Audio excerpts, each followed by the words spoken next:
Bienvenue à tous sur notre chaîne YouTube. Aujourd'hui, nous partons à la recherche de planètes de type terrestre. Imaginez un instant, existe-t-il une deuxième Terre quelque part dans l'univers? Cette question fascinante a captivé l'humanité depuis des siècles. Dans cette vidéo, nous allons explorer les dernières découvertes scientifiques, les missions spatiales en cours et les technologies avancées utilisées pour répondre à cette question cruciale. Restez jusqu'à la fin pour découvrir les réponses incroyables que nous avons trouvées.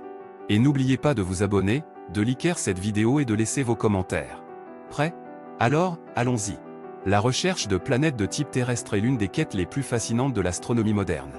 Depuis des décennies, les scientifiques scrutent le ciel à la recherche d'une autre planète semblable à la Terre, capable d'abriter la vie telle que nous la connaissons. Une question persiste, existe-t-il une deuxième Terre quelque part dans l'immensité de l'univers? Pour répondre à cette question, les astronomes utilisent une variété de méthodes et de technologies sophistiquées. L'une des approches les plus courantes est la méthode des transits. Cette méthode consiste à surveiller les étoiles et à détecter les faibles baisses de luminosité qui se produisent lorsque les planètes passent devant elles. En mesurant la périodicité de ces transits, les scientifiques peuvent déterminer la taille, l'orbite et même la composition atmosphérique des exoplanètes. Une autre technique utilisée est la méthode des vitesses radiales. Cette méthode s'appuie sur le fait que la gravité d'une planète en orbite autour d'une étoile fait osciller cette dernière. En mesurant ces oscillations, les astronomes peuvent déduire la présence d'une planète et estimer sa masse. Ces méthodes ont permis de découvrir des milliers d'exoplanètes, dont certaines ressemblent étonnamment à notre chère Terre.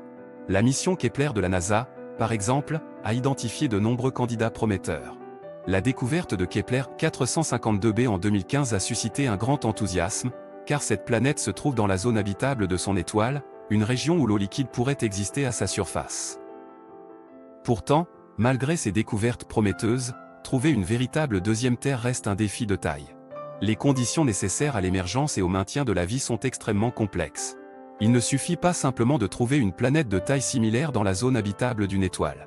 De nombreux autres facteurs, tels que la composition atmosphérique, la présence d'eau liquide et la stabilité de l'orbite, sont également essentiels. De plus, les distances entre les étoiles et la Terre sont astronomiques. Les exoplanètes que nous détectons se trouvent souvent à des années-lumière de chez nous, rendant toute exploration directe impossible avec les technologies actuelles.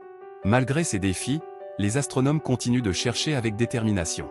De nouvelles missions, telles que TESS et le futur télescope spatial James Webb, promettent d'ouvrir de nouvelles fenêtres sur l'univers et de nous rapprocher de la découverte d'une deuxième Terre. En attendant, la recherche de planètes de type terrestre nous a déjà offert un aperçu captivant de la diversité de l'univers. Des mondes aux atmosphères étranges, des planètes en orbite serrée autour de leurs étoiles, des exoplanètes rocheuses dépourvues d'atmosphère, chaque découverte nous en apprend un peu plus sur la formation et l'évolution des systèmes planétaires. Alors, existe-t-il une deuxième Terre? Pour l'instant, nous n'avons pas encore la réponse définitive. Mais chaque observation, chaque découverte nous rapproche un peu plus de la vérité. Peut-être, un jour, nous trouverons une planète qui ressemble tant à la nôtre qu'elle nous laissera perplexes et émerveillés devant l'immensité de l'univers.